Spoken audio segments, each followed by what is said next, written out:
quiet seaside town, an evil laid to rest centuries ago, has risen. An abandoned fortress deep in the swamp holds a secret that could save the village or destroy it. Now, a band of adventurers sets out to dig up the wounds of the past and bring the light of day to the roots of ruin. This is Tabletop Gold.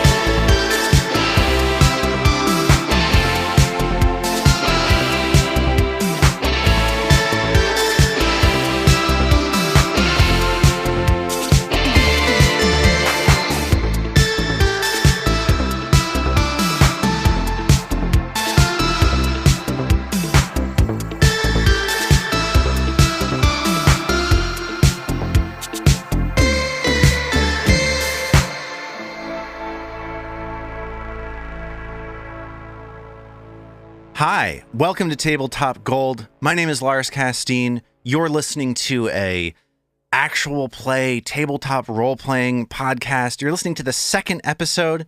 I know I've introduced myself, but I think it would be a mistake to waste any more time. Let's meet the rest of my co-hosts today. Robin Lange, please say hello. Hello, Lars. How are you on this lovely rainy evening? I'm doing great. It's turn it around on you here. And hot. No, it's good. I like it when people ask me how I'm doing. That's actually the reason why I started this podcast, was that somebody would have any interest in what was going on. You need a little more my attention in your life. That's what we're here for. That's all I wanted. Zoe Chernicoff, hello to you. Hello to you. How are you doing tonight, Lars? I'm doing great. I'm glad that everybody is interested in the question that I was most excited to answer, the question of how I'm doing. David Chernicoff, You are also in North Carolina. Welcome to the show that you are a co-host Good, man. of. How's it going? It's not what I asked you. Frankly, not interested. And R. Matt Humphreys, you are here as well. I am. And as a little role play warm-up, I'm going to turn my chair around backwards, put the on a AC ball Slater cap style. backwards, and say, Lars, Yes. let's wrap. How are you, really? Okay. Let's, instead of doing the podcast that we were going to do tonight, let's instead talk about my feelings. My foot. Welcome to an intervention, Lars. I spent the first half of this year with my left foot broken, and now I fear that my right foot is broken. You need to be less tall. I haven't done a single thing to my feet. I'm worried that I have some sort of foot itis. Thank you. That's exactly what I was looking for. What's your calcium intake like? Like, how strong are these bones? I think I might need to start eating a lot more cheese or drinking milk or eating chalk. One of all three of them, maybe. I'll be sure to send some lactate I can't your believe way. you actually answered this question. I'm blown away. That's what they call my podcasting style. I'm ready to answer any question. I'm ready to ask a lot of questions too, such as this one. It's episode 2. Can you believe that we've made it this far already, everybody? Yeah. Woo, woo, woo. We are ready to either take on or tame this toad. Yes. We are. Hell yes. Before we jump into it, though, there are a couple things that I want to talk about. You know, I edited last week's episode, or not even last week's episode, because we're going to put these all out at the same time, these first 3 shows. But the previous episode I edited this week, and I was listening to it earlier today to psych myself up for providing another hour of incredible tabletop role-playing entertainment for people. I have one major regret from that show, and that is that in that sort of like cinematic scripted intro that we did last week, I did not call appropriate attention to Robin's song and Robin's auto harp playing. It's like a thing, you know, like they tell you that you should be in the moment, that's how you get things done. I clearly was not in the moment. I had my own agenda of like continuing to read this like cinematic script, but I think it's outrageous that we didn't talk about it at all. Well, if you're very nice and very lucky, Trill might play her harp again this week. Because you have that auto harp is looming in your room. We're looking at you in a Zoom call, and it is ready to pounce like a tiger. It's an energy calling to frame. me. Yeah. Usually by this point in the year, I've played the auto harp in I'm a teacher and I've played in at least one school play. as part of the band. It's literally the only instrument I play, and I love it. So it's like, this is just such an exciting chance for me to put this thing on my lap and start strumming it again. Do any of the rest of you play strange instruments? Do you have any unexpected musical David experience? dabbled in the ukulele. I wouldn't say Ooh. we still have it. Uke-dabbler. Yeah. I play guitar badly. Yeah, saying that I play the ukulele badly. So Matt and I could form A terrible a band. really, really poor string duo. I could come in and occasionally be out of tune because tuning 36 strings is Ooh. terrible. That seems like a deterrent. Herculean task for I sure. love this plan. I How played the often- violin as a child, so I assume I could just pick it up and, fiddle away in the background. That's how it works, right? Yeah. It's like riding a bike. It's like riding a fretless, fragile bicycle. Angry, right. squeaky bicycle. And my impression is that I think that children, when they're playing the violin, sound really good when they play it. That's right, isn't it? That children are generally Yes. speaking. Children That's Considered my to be experience excellent. listening to middle school orchestra. Violinist. That's why gosh. everyone wants to go to the recital. Which would you, Everyone. you have to choose one. Your kid takes up the violin or your kid takes up the drums. Ooh.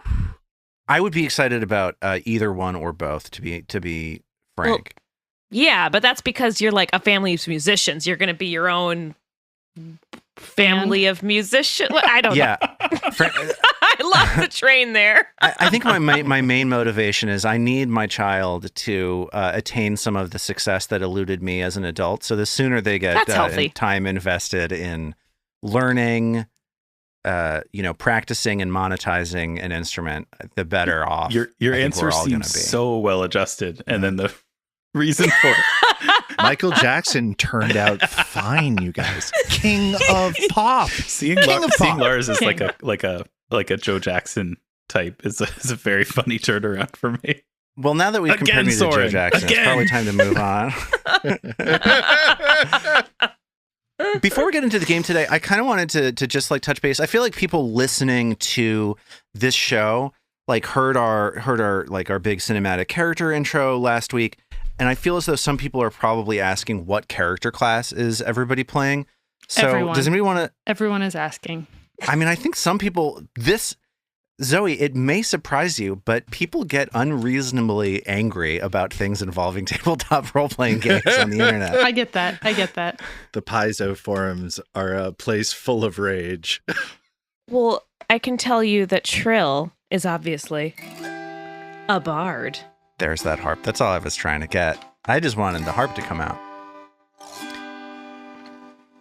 Trill is a bard who follows like the maestro inspiration. Indeed. Like I think Trill and I are still working together to exactly name her muse. Trill and I are discovering each other. We're on a journey together, and it's going to be something really beautiful. But she is a bard. She's got that maestro background, obviously had to follow music, carries her harp with her everywhere she goes. She is, I don't know if it makes sense to talk about it here, but she's a follower of Desna because she's a traveling bard. And so she's all about that road life. Basically, she's with the band. She is the band. She is the band, yeah. anybody else? Mag is a barbarian. Yeah, and with barbarians, you also pick your instinct, and you are the fury instinct, which is like it's sort of like the iconic barbarian. You get real mad and you hit real hard. Yeah, basically. as listeners will continue to encounter as they observe my gameplay. I am new to tabletop RPGs, and so this is my first time like really playing through. So as I was making this character, you decide you're a barbarian, and then there's a list of kind of different flavors of like different ways that you can rage. So you can rage like different kinds of animals, and you can rage like different kinds of I guess like elemental forces or some other things like that. And then at the end, there's one that's the fury instinct, which is tantamount to just like, you just rage because you rage, baby. And that was the one that I went for. Just felt right. Yeah, I was like, I could do bear rage or frog rage or like earth rage, but nah, I just want to do rage. That's just where she was at. I think it's a great pick. There is a lot of flavor and a lot of like customization options in this game, but sometimes you want to go with the iconic, sometimes you just want to drink a nice Coca-Cola. right? Yes, a Coca-Cola flavored Coca-Cola. I think you mean future Please potential sponsor us. sponsor. Yeah. Future potential sponsor Coca-Cola. Mind meld, Zoe. What if we were the first tabletop podcast sponsored by the Coca-Cola Hey, shoot for the Corporation? moon. We'd be getting and paid. you will land amongst the RC Cola. Future potential sponsor, RC Cola. Moxie. So Zoe, you are playing a rogue. What flavor of rogue are you? Do you recall? Do you remember? Because it's actually kind of interesting, and I'm interested to see how it works out. Yeah, you're the Eldritch Trickster racket. Rogues are like super flexible. There are all these different rackets that you can take, and you took Eldritch Trickster, which is like the spellcasting rogue. I was going to say it's basically like a little bit magical rogue. Yeah, it's like a sprinkle of delicious Coca-Cola on top of your ice cream sundae. Haagen-Dazs. Future potential sponsor Haagen-Dazs Sunday. I'm starting to get worried that all of the talk about potential sponsorships is going to make people wonder exactly what we're in the podcasting game for. I'm worried there we're might doing be a some long-term tabletop podcast, so obviously that's not what we're in it for. Yeah. Right. This is the Get Rich Quick scheme. We're going to play a complicated game forever. I mean, and it's all just going to work out. All billionaires have done since the beginning of time. Steve Jobs, noted cleric of Desna. we will not be sponsored by things that have to do with this abstruse game we're playing. We will be sponsored by Coca-Cola. Right. Yeah, right. How do we get more nerds to drink soda? Says the Coca-Cola company. Right. We need something fresh and inscrutable. And Armat, what are you playing? What's your story? So I'm playing a fighter, but because Haplo is an ancient elf, I get to take a dedication archetype feat, and so I have taken wizard, which means he's a very bright fighter, actually. I love the smart fighter is something that I appreciate that you can do in this game. I'm really glad you also explained that, Armat, because last time as I was listening to you as Haplo, I kept thinking, wait, I didn't think we had a wizard in here. Because that was just, he gave that kind of wizenly, that sagacious, I'm not going to try that one again. Very smart and wise vibe. Oh, yeah, well, I teach English. Sure.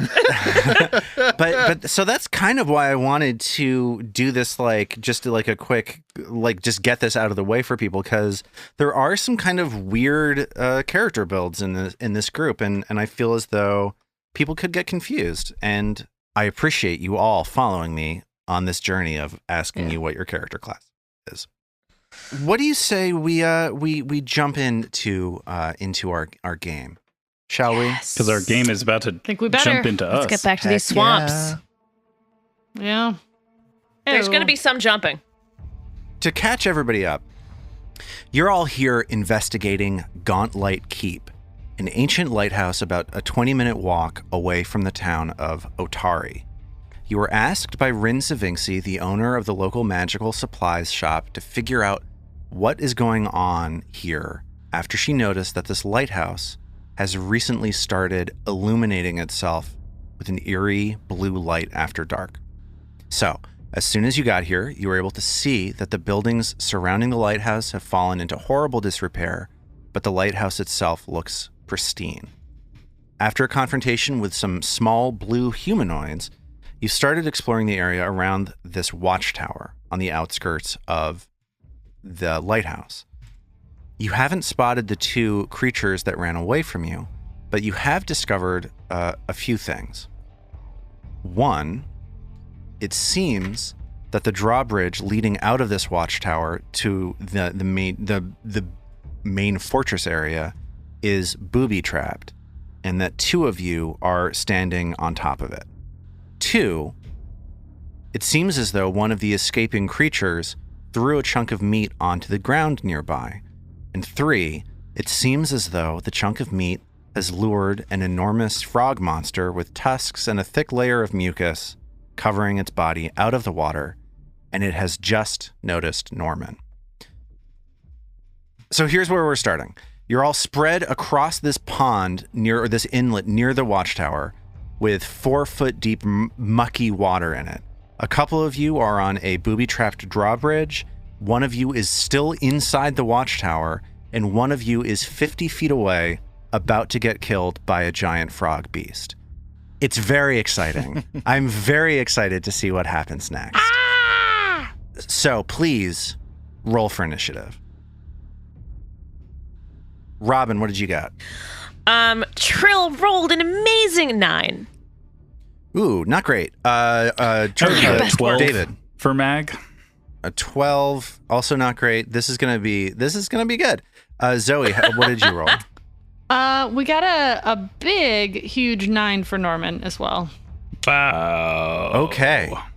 I guess it makes sense. I guess all of you were not expecting this situation. It makes sense. It doesn't seem like you're exactly prepared for a fight. All these low initiative rolls make sense. What did Haplo roll, Armat? Haplo got a 25. Woo! Well, Hey! well. Shame he's 50 feet away. I might be old, but I'm quick on my feet. And that just beats my 24. So Haplo is going to be first up in the initiative order. What do you do?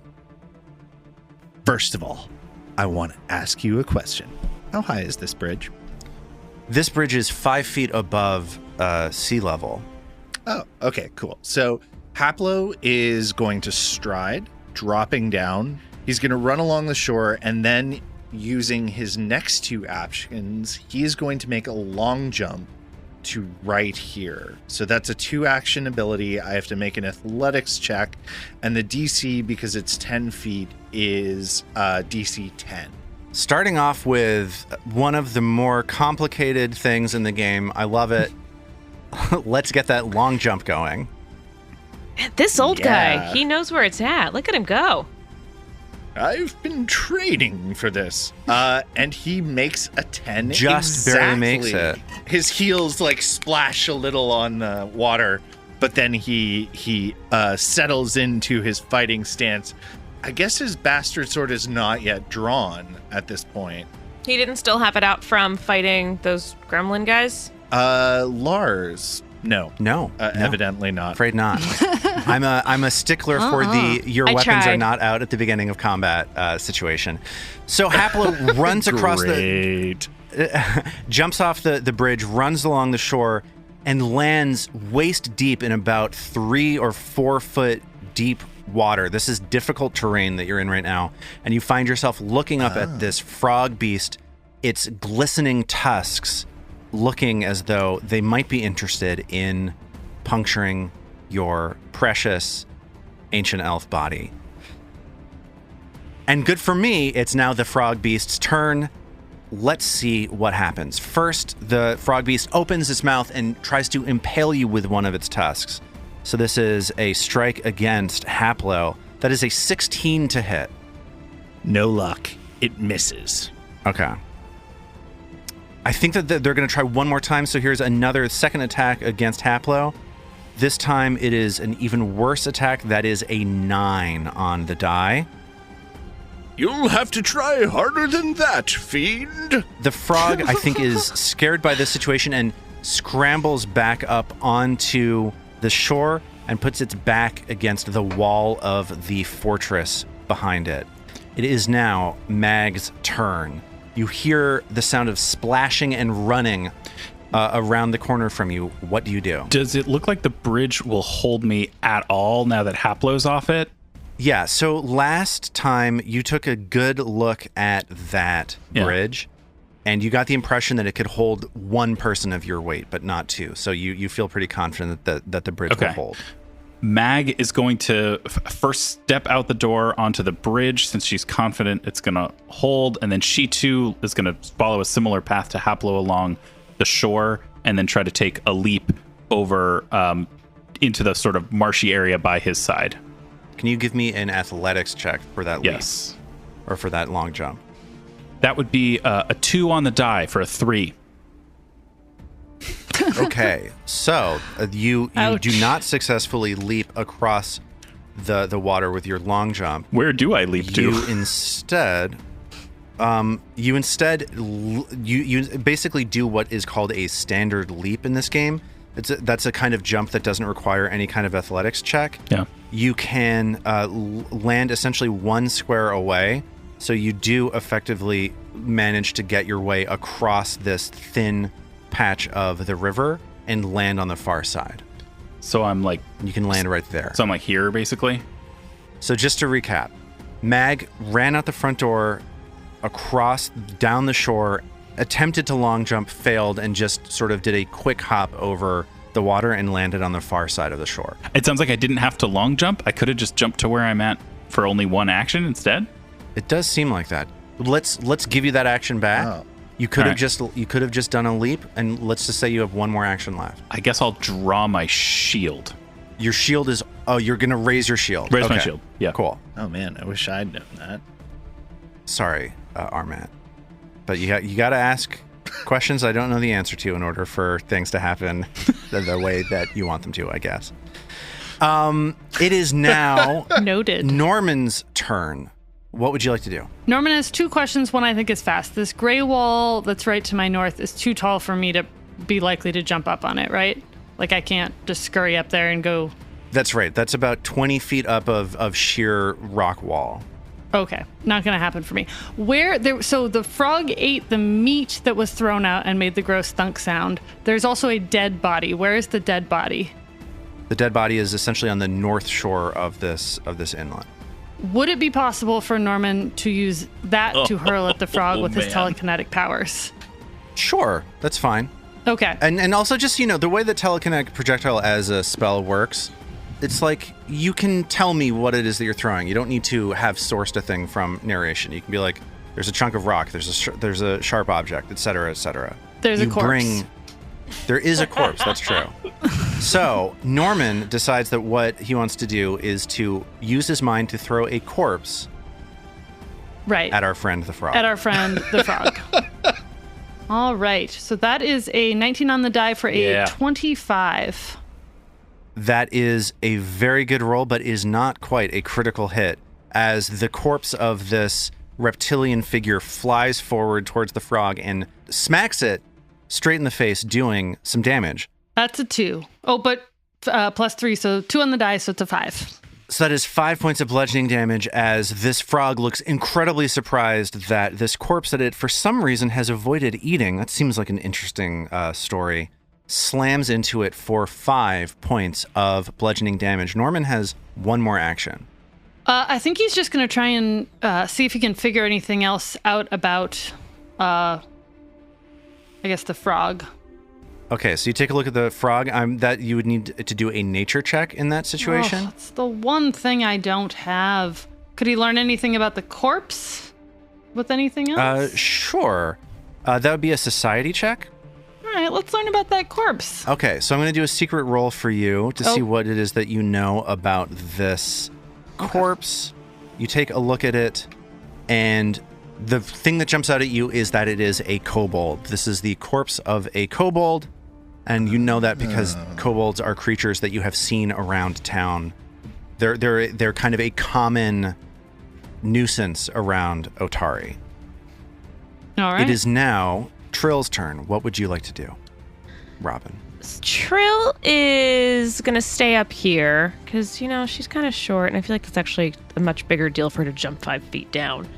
So you're staying on the bridge. She's going to stay up on the bridge, and as Trill strums on her harp, icy tendrils come from her fingers, and with the vibrations of the strings, they shoot outwards in front of her and shoot towards that toady, froggy amphibian. And with that, could have been better. Only rolled a 13. So this frog beast is actually in midair right now from being knocked back by the corpse of the kobold that Norman threw at it, meaning that your Ray of Frost passes just below it. A 13 is a miss. You have one more action. What would you like to do? And with that other action, I have nothing else to do. You could try to figure something else out about that froggo. You got any nature? Yeah, let's do a check on him. So that would be nature. I'm going to do a secret roll for you Okay. and let you know what it is that you learn Show about this yourself. frog. Yeah, so this thing immediately you're able to recognize it as a slurk. Ooh. The main thing that you know about slurks, aside from how imposing and large and amphibious they are, is that they are extremely desirable to kobolds. It seems like kobolds keep them as pets, domesticate them, train them as mounts and as guardians. Guys, the dead body might have been its owner. Hey, I just threw its owner at it. that's dark. That's messed up. It's pretty dark. That's messed Pretty up. dark. Gotta get your intimidation in. So wait a minute. That's right. This was just like a little lark, little fun thing to do when you're just throwing a corpse at it. But now that you know that, That's how it starts. I mean, no matter what, you're throwing a corpse. So Come I on. thought maybe if I threw the corpse at it, it would give it something to do. It might be like, oh, yum, yum, yum. I'm Thank going to you. start playing And instead hacky you sack were- with this corpse. and instead Oh, you were it's my taunting it with beloved the owner. greatest tragedy that's ever befallen it. Yeah. That does seem right. a little more. It's my best friend. It's like flopping Timmy down in front of Rin Tin Tin. You were too slow to get to the well. I'm really concerned that you mixed up Lassie and Rin Tin Tin, by the way. I was going to say something about that also. It's just, Yeah. Sorry, guys. I am deeply It's like- questioning our friendship at this moment. I think that my favorite episode of Lassie is the one where Timmy dies. Is that what happens on that show? Does That's Timmy the die last on one. Lassie? Yeah, Well, that's how the series ends. What? Seriously?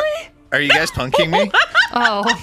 Maybe. God, yeah. But we'll never know because it is right now Haplo's turn. Armat, what do you do? All right. Haplo draws his sword. He strides to here. And then as he does so, he shouts, Mag! Flank the frog! And then he makes a snagging strike against the toad. Well, that went pretty well. He rolls a natural 20 plus 9. That's a 29 to hit that toad. Well. Look who learned how to roll a die. Yeah, that's a critical hit. You find a weak point in the slurk's underbelly and hit it with a brutal attack. Go ahead and roll damage, please. That is 18 damage. 18 damage all gets applied to the slurk. You puncture the mucus in the slurk's underbelly and it cries out in pain as you hit it for 18 points of damage. It looks very badly injured. Also, the frog, because it was a snagging strike, is now flat-footed for y'all. Ew. As Haplo thrust in, he used his other hand to grab one of the big tusks that this frog has and is like wrenching its neck around to keep it off balance as he's sort of driven the sword into it and pulled it out. Needless to say, the slurk is now focused exclusively on you because you have seriously wounded it. So it is going to open up its mouth and try to impale you with the other tongue or the other tusk that you are not holding onto. Cool. And that is going to be a 26 to hit you. That will hit. So that is a hit, not quite a critical, but you do take a nice chunk of damage. That is 10 points of damage The old elf from the is slurk. badly hurt by that. Okay, here we go with another tusk attack to Haplo. This one is not as good. It is a 16 to hit. That will not hit. I'm not dead yet, you fiend. And the slurk is going to run into this corner. So the slurk runs away. That'll give Haplo an attack of opportunity, though, if Haplo would like to strike out at him on the way out. He most certainly would. 14. So Haplo slashes wildly as the slurk runs to the corner to try to get some distance between himself and the enemy, which is you. It is now Mag's turn. All right, Mag wants to go finish the job. Mag is going to move to the west here to this little extra bit of land so that she's standing right next to the slurk, sort of shielding Trill away from this creature. She's going to draw her flail from her back, and she's going to attack the slurk with the flail. That roll is a 15 on the die for a 22. Does that hit? That absolutely hits. You find another. You're able to bring the flail down right on top of the slurk. You slap the slurk. 7 points of damage.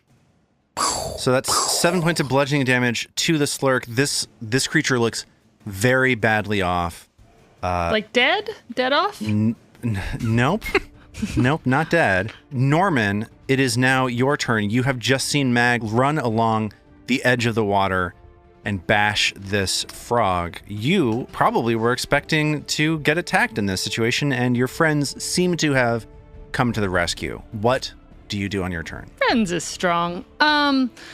So what's the best way for me to try to get across this 10 feet of water between me and the shore that they're on? Is that jumping? Is that... So you can just run through it. It's difficult terrain, which means that it will cost you 10 points of movement to move into any of those water squares. You mean like that's 10 feet instead 10 of 5? 10 feet of movement, yeah. Can I get over here next to Haplo? So you can get there, sure. Okay. How close do I need to be to him to treat wounds? You want to be right next to somebody to treat wounds. However, treat wounds is not a thing that you can do in combat. It takes 10 minutes to treat somebody. Okay. Forget that. Sorry, Haplo. Not getting treated. It's fine. He then, whether through cruelty or seeing nothing better, picks up the corpse and throws it again. So that's another telekinetic projectile. By pick up, you mean use your magical mind. I love you so much. To throw this thing. Excuse me. And that is a 10 on the die for a 16. So the kobold bashes into the wall behind the slurk, doing no damage to the enormous frog. Surely some mental damage.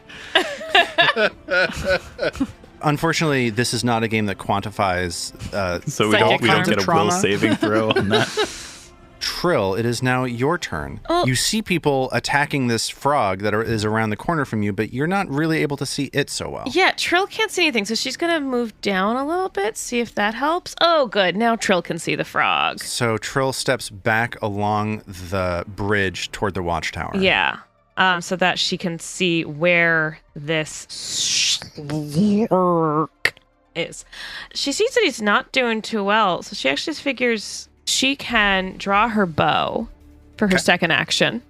Third action, she's gonna try her short bow. She doesn't use it too often, but the thing's nearly dead, so she just has to kind of hit it, right? If she shoots at it, is she running? Oh no, I think she can shoot around Mag, right? So Mag is going to give what's called lesser cover. It means that the armor class of the slurk is going to be one higher than it typically is. Slightly harder to hit when you're shooting past your friend. And that would be the same if I was trying to use any spell as well, right? That's correct. Any attack roll is going to be affected by that. So let's just use the short bow. Let's see what happens. Because you said you didn't think I would ever use the short bow. Yeah, and frankly, I don't think you should. So let's see what happens. Let's see what happens. As a professional game master, I'm going to hold my opinion that this is a terrible idea to myself.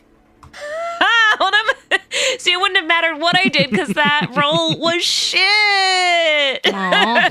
What did you roll? Trill rolled a 9. A 9. That is not, as they say, going to do it. She shoot it off and it just kind of falls in the water. Bloop, bloop, bloop, bloop. She's like, well, there's a reason I don't use this bow very often. Top of round 3, Haplo, you have a wound. The wind has just been knocked out of you, and the frog has run away. What would you like to do on your turn? So Haplo is he has the tip of his sword buried in the earth. He's leaning on it, and he raises his left palm. He quotes the great Aurora Monroe when he asks, "Do you know what happens when a toad is hit by lightning?" The same thing to that this entire happens thing that you're to doing right everything else. The degree to which I don't approve of what's happening right now cannot be overstated. Yeah, Lars, would you say you disapprove of that more or less than Robin using her short bow a second ago? It's not even a comparison. I am so pleased. It needs to make a DC 16 reflex save. Okay, here comes the reflex save. That is a failure, a 15. As the frog tries to dodge out of the way of the electric arc heading its way. Let's see what we get. That is 5. 5 points of damage, just like in that movie, makes this enormous frog jiggle, like the outline of its skeleton appears through its translucent amphibious skin, and it collapses down on the ground, just like what happens to anything else. Funny thing about that, the guy who played Toad in that was Ray Park, great martial artist and stunt person. Of course, the famous singer of the Ghostbusters theme, Ray Park. Yeah. He ain't afraid of no ghost.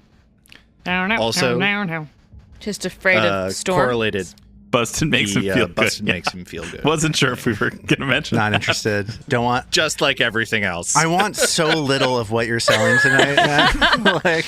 I feel like I'm bringing this is A-game stuff from me. So what do you guys think? Should we have some fried toad for a snack? Maybe medicine first. Right. So is it like Haplo fires off this electricity and then Collapses. returns Who wants to take Haplo to the hospital? Totally, yeah. I'm very old. The area is quiet for now as you just hear the sound of the marsh water lapping against the wall of this fortress. This seems like as good a time as any to tend to the wounded. Hey Max, can you it's kind of a weird question, but can you maybe like pick me up and put me down on the ground? I'd be happy to pick you up and put you back down on the ground. We do a whole lot better when we work together, is what I'm learning. Maybe we could try going around together from here on instead of running off each in our own way. Yeah, that doesn't sound like a terrible idea. Thanks, Max. I concur with that. Here, old sport, let's get you fixed up. Zoe, how does Norman react to that, given that nothing happened to him at all? He knows better than to say anything, but he rolls his eyes a little. Can I make a perception check to see if Haplo caught that eye roll? Sure. Give me that perception. Okay. Just gonna use an initiative roll. Wait, no. Yeah, just roll for initiative. Just attack attack Norman. I think it's probably the best way forward here. Literally biting the hand that heals you. 16. Zoe, do you feel like you're being deceptive or are you being sly or sneaky? I don't think it's deceptive. I think it's more just like his natural reaction. Like he's not trying to hide it. He knew better than to make it super obvious. I wouldn't say he's trying to hide it. So I'm going to say that you're not quite sure if you saw Norman roll his eyes, but maybe. All right. An eyebrow is slightly raised, but nothing is said. Zoe, if you want to do treat wounds, the way that works is that you roll medicine. Okay. Which you can find in your HUD if you just go over to skills. What you want to do is you want to beat a 15. If you beat a 15, then you spend 10 minutes doing a certain amount of healing.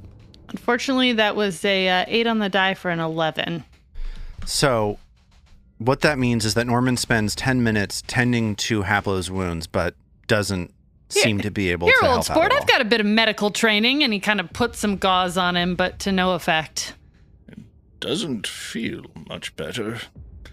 A little bit of blood comes out. That can't be good. No, you'll be good as new in no time, I promise.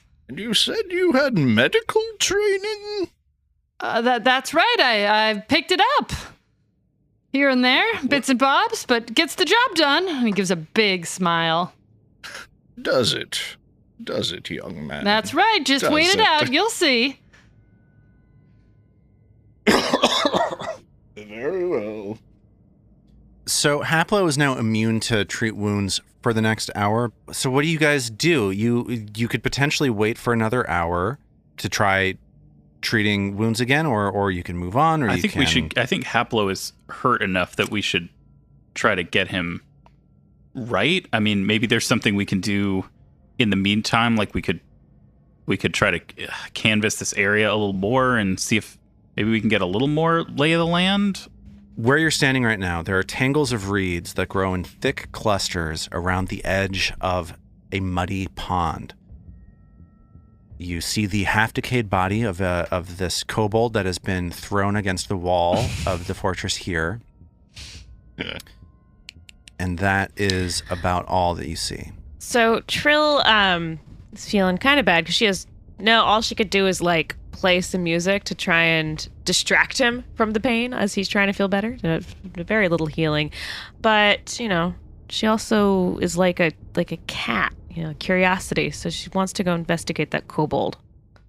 Sure. Haplo can also just hang at the back of the party because he has cantrips. He can still contribute in combat. He just has to, have Mag maybe like tank a little bit more. Right. I mean, how long will it take him to get better? Does it need? He's not going to heal until he goes to sleep, kind of thing. No, we can try again in an hour. So as long as we don't get into like a boss combat and he's playing backline. So Trill approaches this decaying kobold body. Yes. And sees that the gear that this kobold is wearing is basically all ruined. But you do find in a rotten belt pouch 4 gold pieces. Trill has a decision to make. Trill kind of looks at it and she pauses because as a traveling bard, she's got to work for her meals, and she kind of pauses and looks at this and looks around to see if anyone noticed her take it. And then her shoulders kind of release a little bit. She's like, "Oh, I guess I should remember what Mag said. We got to work together." So she turns around and gives everyone one of the gold pieces. That everyone gets one. And right when she turns around, Norman's standing there smiling. Oh, did you find gold? Mag notices that stealthy little movement and sort of brushes past Norman with a little bit of a shoulder bump on her way to recover her own gold piece. Trill also finds on this kobold what is called a spike snare. It's not something that you know how to use. It's not something that really anybody knows how to use, but it does look like anybody. I mean, some people know how to use it, just not the 4 of you. Like, it's this mysterious object that literally no one in the world. This guy had one, and it's like a perpetual motion machine. It shouldn't exist. No, it's like a snare that if you were a trained hunter, you'd be able to set up and catch somebody in a snare. But to you, it just looks like a somewhat valuable thing to hang on to. So would anybody like to take this spike snare? Yeah, Mag'll hang on to it for the time being. Feels like a Mag item. Yeah. Well, I feel like we gotta make a choice about whether we're just kind of casing the joint for an hour or we're gonna let Matt lurk in the back. Matt, how you took 10 points of damage? How many more can you withstand? 4? 6. Okay. 6, excuse me. I have a whole 10 constitution. I don't know. Mistakes were made. Yeah. I'm easy. I sort of feel like, we could try to go up in the rafters of the first tower and see where those little blue things went.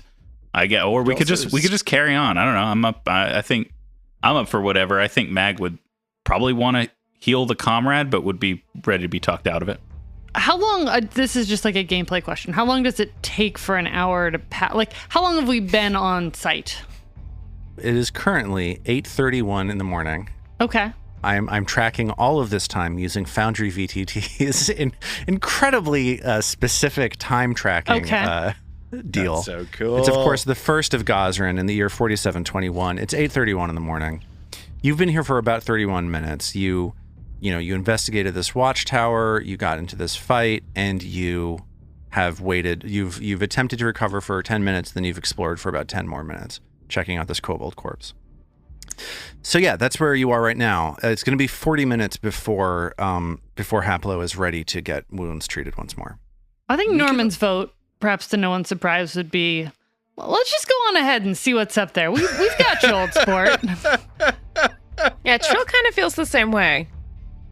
All right, let's move on. Matt, are you telling me that Haplo has has so little care for his own Self-regard. well-being. I am going to say Haplo will be tending his own wounds next time. But you're gonna push forward. He's going to try. I mean, he's a brave old elf. We could also try scouting around this other building potentially for a little bit. Kill a little time that way. If you guys are amenable. Yeah. But if Sure, not, that and I think we can't go up in the tower thing, right? It was too high for us to climb, Lars. I'm or is wondering there if some Trill chance could go up there because she's so teensy. Like, could she clamber up in those rafters? I think that you could probably find a way to make it work. Yeah, so we'll go back inside the tower. All right, let's try and climb the tower and scout outside. Norman just wants to be doing something. You head back into the watchtower. You're again struck by the smell of mildew and mold. You notice these foul-smelling gray lumps around the floor, and you look up and you see the thick cobwebs, and the hole that has been poked in the roof. Trill's wondering, Max, you're kind of tall. Can you, give me a boost up? Absolutely. Here, I got you too, Norman says, pretending to boost her foot along. So I'm going to say that that's going to be like a pretty easy acrobatics if you'd like to sort of jump from there to grab onto the... Would I be able to like give a little aid this by giving a little like huh and... Yeah, that's kind of what I'm thinking. This is something that wouldn't be possible without that, but with that, it's kind of a relatively simple task to tumble up onto the planks of wood that these creatures were set up on. So, standard roll for acrobatics? Yeah, give me your acrobatics, and I'm just going to set the DC relatively low. Okay. And I'm gonna put in an argument for Mag helping, is she's kind of like giving a push, like a little boost. So that should be athletics and not acrobatics. No, it's just Trill doing the roll. I think that this is not a difficult thing for Mag to do. I'm not asking you to roll. Yeah, so I rolled acrobatics, which is a great thing for me to roll, and Trill rolled a 22. You land, thump, 2 feet at the same time. Perfect dismount off of the pommel horse that is your friend Mag. She has a little bow, she's a performer. You land up among these cobwebs on this plank that these creatures were previously standing on, and you see more of these sort of smelly gray clumps around you, and looking up at the hole that's been poked in the roof, you realize that there was a makeshift piece of wood that has been shifted to the side, as though this were an escape hatch that had been already devised in this watchtower. And you look out from that, and you see a strand of vine stretching across from that hole over to the elevated bridge to the northeast of the pond that you were just fighting at. So there's essentially almost like a zip line or a climbing line extending to the larger fortress as a whole. So as someone light, I could, in theory, go on that vine and get over to the fortress. You could take a look at it. I'm gonna make a secret perception roll for you if you'd like to sort of give it a tug and see how it's going. Trill's kind of like, ooh, this could. I've done a little tightrope walking. This could be fun. You're doing great work up there, shouts Norman, unsolicited. Thanks. So you tug on this vine, trying to get a sense of whether it could support your weight. And you feel as though there's a chance it could hold you. But you don't have a lot of confidence about it. And it would also mean you'd be going by yourself, right? Because if it can barely hold you, it's probably not going to hold any of us. I mean, we'd also have to get up there. Well, and so she kind of shouts down, well, I can see where those little blue guys are coming from. I think, though, even I'm a little too big for this, so I don't know if it's really going to help us at all. At least we know where they're coming from. Throw down your coins and that'll loosen you up a little. Trill just kind of tilts her head a little bit and just kind of points like, just kidding, says Norman. Norman, you're a funny guy. Trill, that doesn't only tell us where they're coming from, it tells us where they've gone. I think they've gone for help. Uh-oh. while she's up there, so she takes her dagger and she kind of wants to poke at those little stinky gray piles to check what they are. So you pull your dagger out and you poke at these gray piles. And the main thing that you discover is that in the pile that you're poking around in is poop. You find a small bead that looks like it could be somewhat valuable. And you find a small chipped tooth inside this smelly gray mound. So she takes the bead, she kind of cleans it off on the bottom of her skirt. She's got this kind of flowy performer skirt. She cleans it off. She looks like, oh, that's kind of pretty. She puts it in a pocket. Then she looks at this tooth. She kind of cleans this off. Try and figure out, does anyone know what type of tooth this is? Oh, a tooth. I got a couple down here. Throw it down, says Norman, and he pulls out a collection of sort of random teeth from his pocket. Really? You carry those with you? Well, you're a very confusing young man. Sometimes folks hand them over when I'm working with them. And he smiles broadly again, as if this is among the most normal things anyone has ever said. Norman! Hey, Norman, what do you do? Oh, little bit of medical stuff, little bit of dental stuff here and there, and odds and ends, just getting by, helping folks. At the sound of that, Mag wants to try and catch Haplo's eye a little bit, because the claim that this is like a medical professional who has just unsuccessfully, like, sort of flailed around at Haplo's wounds is making Mag feel a little bit suspicious of Not every disease can be cured. Haplo catches Mag's eye, and they share a look of mutual dubiousness, I think.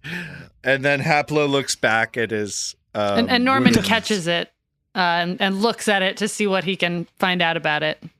Okay, I'm going to call this a nature check. It's a pretty difficult nature check to determine anything based on this, on the tooth of this creature, but you never know. So this is going to be a secret nature check. You take a look at this tooth to figure out what it is that you might know about it. Are you doing it or should I? I got it. Okay. So so I'm rolling a secret check for you. You take a look at this tooth, and you think it might be a human tooth. Guys, it's a human tooth. I know, because I got one just like it. And he kind of opens his mouth and points back at a molar. And I think to anybody who's watching, he in fact does not have any teeth that look anything like this tooth that he's holding. So this raises a question for me, Lars, which is Mag is trained in swamp lore from all of her library investigations and her previous trips to the swamp. I'm wondering if that swamp lore would be applicable to kind of like any of the stuff, the slurk, the blue goblins, these gray blobs. Like, does swamp lore, does any of this making connections for me given my prior reading? I think that there's a case to be said that especially the body of one of these creatures is right here in front of you. I think that there's an argument to be made that swamp lore could be relevant here. Just a normal human tooth. But I just rolled another secret check for you. You take another look at this creature. I know Haplo looked at it before, but you finally take a look at it, trying to get a sense of if you've read anything about it, if you've heard anything about it, because I imagine you also keep your ears open for stories about the swamp. And it's just not ringing a bell for you. Well, maybe we should take a look at the rest of these gray. Since the first one had treasure and an incredibly revealing piece of exposition. So Trill's still up on this beam up high, and were there still two different piles of goo or whatever? Yeah, so she wants to check out the other one, but she didn't say anything. She didn't say anything about the bead to anyone. She just put it in her pocket because it's pretty. So all that Mag knows is that she poked it with a dagger and a tooth came out? Yeah, she obviously, like, she paused because she's up high. I don't know if anyone can see. You're kind of looking up, and right, I'm on top of a beam. Oh, so I don't even know that came from a gray thing. All I know is that you found a tooth. Yeah, I think because she would have said, like, there's more gray piles up here, and then poked through it. Are there any other gray piles? Anything else for me to investigate while I'm up on this beam? So you sift through them, and as you approach your second gray pile, you're convinced that this is the dung of the creatures that were sitting in here. That's what I thought it was. That's why I'm using my dagger. And you're really just finding, just dung stuff. Just find the kind Like of a things you corn find niblet? in a dung. I wasn't going to say it. I'm glad you did. You're the medical professional. That's right. Norman knows gold when he finds it. You don't find any more valuables, but you do become pretty sure that that's what you're looking at. Okay, that's enough, thanks. Yeah, so she's done with the dung. Well, Done with dung. So Trill's Title of gonna- the episode right there. She's done with the dung. Sounds like a System of a Down song. So is there a safe way for Trill to get down from this? yeah. She's like jump into Mag's arms, like the end of Princess Bride. Or the Yeah. bodyguard. You could do that. I'd say that would be an athletics check from Mag. Athletics check. So that was a critical success catching this little gnome. Does that mean we like do a, You do the lift in Dirty Dancing. Yes. Like Time of my life. I think that for Trill, it's the experience of like you don't even know you've been caught, and yet suddenly your feet are on the floor. Well, that was delightful. And it all the year. Aplo is very moved. That was Does Apple feel healed now? Lovely. Healed by song? Yeah. No. Him moving actually makes him cough up a little bit more blood. Damn it. I should move that rapidly, but that was such Sounds like you're grace. getting better, old sport. All right, what time Thank you, is it? Norman. Have we killed enough time sifting through the literal shit that's filling No, up I this think there's tower been like to be able to I try just and want kill I just Apple? want to be clear that you don't need to come up with an hour full of stuff to do. You can just say I'm waiting for an hour, and then we can keep on rolling from there. You don't need to literally waste time. Well, we thought about in going order. out to explore the other side of the building, or are we not interested in that?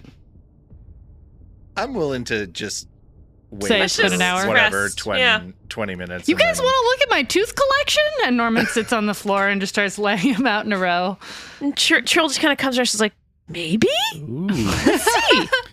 So you spend 20 minutes quite a looking lot at this of tooth teeth. collection, at which point you get the sense that Haplo is. You can attempt to treat Haplo's wounds once more.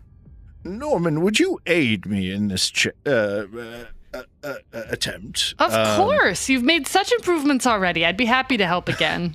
Okay, so the way that aid works in this game is that you want to beat a 20 with your skill roll. It's something that really gets better as you get higher up in level. There is a risk here that if you critically fail this aid check, you could potentially hinder the ability to do this. I'm also trained in medicine. Can more than one of us aid? It wouldn't really be of much benefit for more than one of you to aid because he can only take the bonus once. Got it. I think Haplo may just borrow Norman's healing tools and attempt to I'll see what I can do. And he will make a treat wounds check. And Norman, thinking he doesn't appear defensive, but somewhat defensively mumbles to Trill, old people get so weird about their health. Yeah. Love it. I mean, you should see what happens when old gnomes start to bleach. Oh my God. Oof. No luck. Let's move on. That is a 9 on his medicine roll. So Oh. actually, you know what? I think now is the time to do this. I'm going to use the Hero point. on that. Yeah. Okay, so let's talk about hero points. Hero points are a thing in this game where everybody gets one of them, and you can spend one to re-roll a d20, or you can spend all of them to save yourself from dying. For this podcast, I want to do a thing called breaking off a 5. You know, this hero point thing is balanced. So at the beginning of every session, you get one. Everybody gets one hero point. our sessions are much shorter than a typical gaming session. So I'm going to say that every 5 episodes, everybody resets to 1 hero point. And every episode, I'm going to try to give out 1 hero point total. So you're sort of budgeting your hero points across multiple episodes and attempting to do heroic things to garner new hero points. Cool. Like really elegantly catching a gnome that drops into your arms, like that, just for example. That kind of thing. If I had explained the rule by that time, that's certainly the kind of thing that would have applied. Unfortunately, Or healing an old man. If we had done that. Or critting a slurk toad. So Haplo, if Haplo wants to spend a hero point to reroll, that's a thing you can do. He's definitely going to do that. And okay. Pray for an 11 or better, friends. Come on now. Stunning 5 again on the roll for a 9. So backline it is. And we can only use spells in combat, right? No, you can use spells anytime. Oh, so I could have used my soothe this whole time? That's correct. I didn't understand that. What about my ghost sound? Could I make some healing ghost sounds right now? So could you, Norman? I kind of Trill, in a moment of clarity, goes, "Oh wait, I think I might be able to help with this." And she starts strumming on her harp a little bit, and she casts Soothe. Amazing. Because Soothe can boost both mental defenses and heal wounds. So I rolled an 8. So that means that Haplo gets 8 hit points back. Hey! Meaning he is nearly all the way up. 14 out of 16 hit points. See, I told you, old sport, you just needed to wait it out. My cure worked. That was incredible. Trill. Thank you very much. That does burn one of Trill's 2 spell slots for the day. I think that was worth it, though.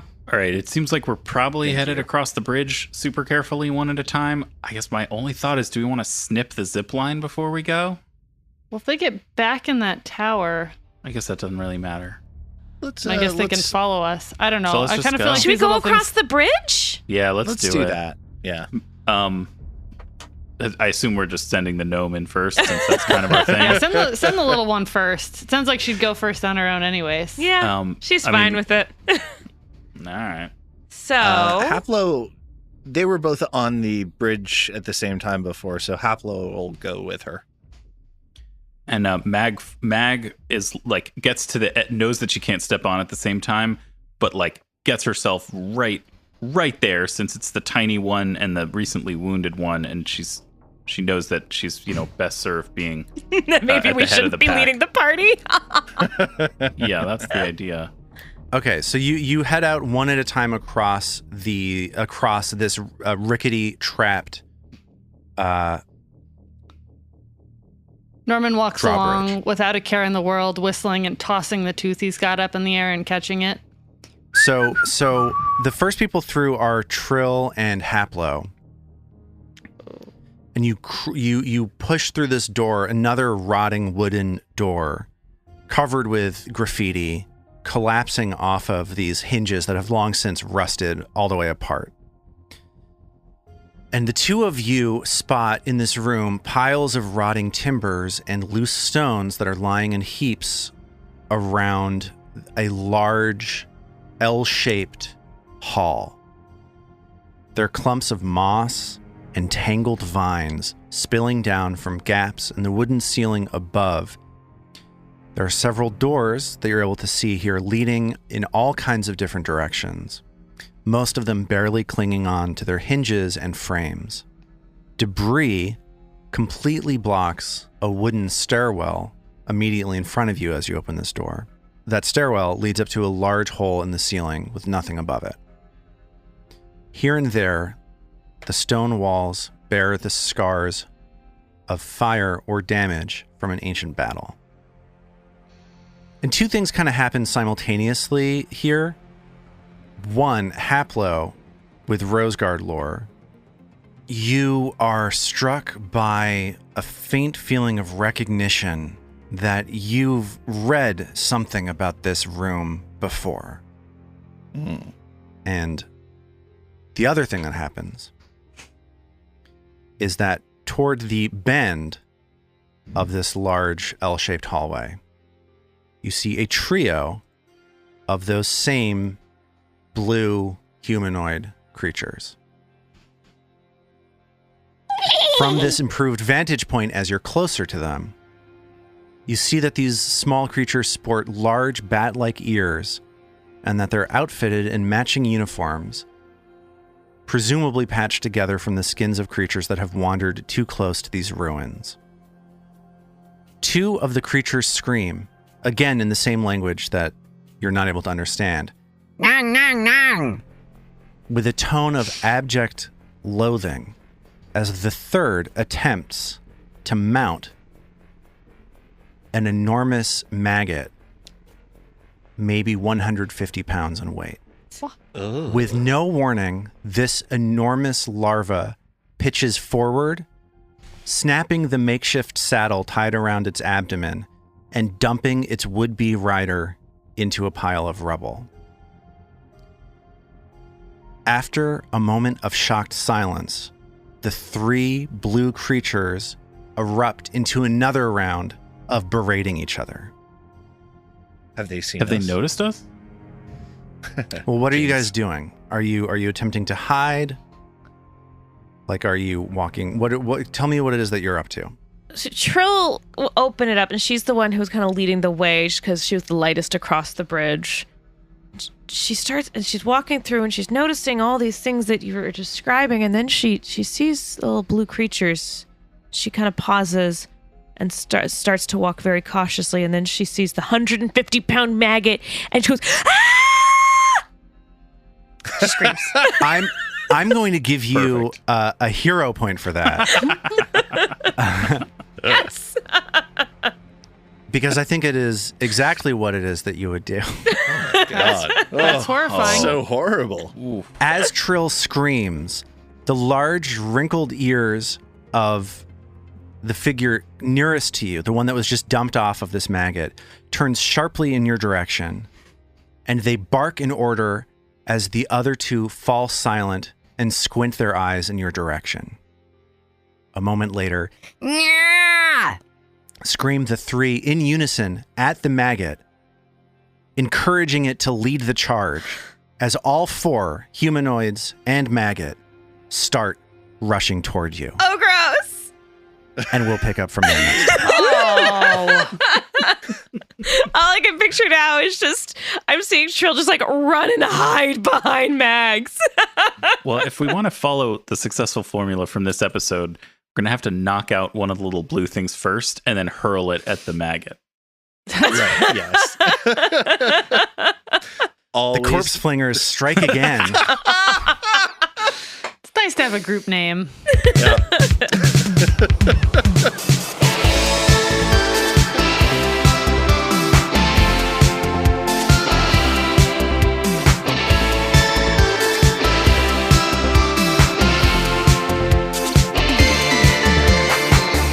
The Roots of Ruin is a Tabletop Gold production produced under the Paizo Incorporated Community Use Policy. The Roots of Ruin uses trademarks and/or copyrights owned by Paizo Inc., used under Paizo's Community Use Policy. We are expressly prohibited from charging you to use or access this content. Paizo does not recognize, endorse, or sponsor this project in any way. Original characters and content are the property of Tabletop Gold. For more information about Paizo Inc. and Paizo products, visit paizo.com. We at Tabletop Gold would love to hear from you. Email us at letters@tabletopgold.com and find all our social links at tabletopgold.com.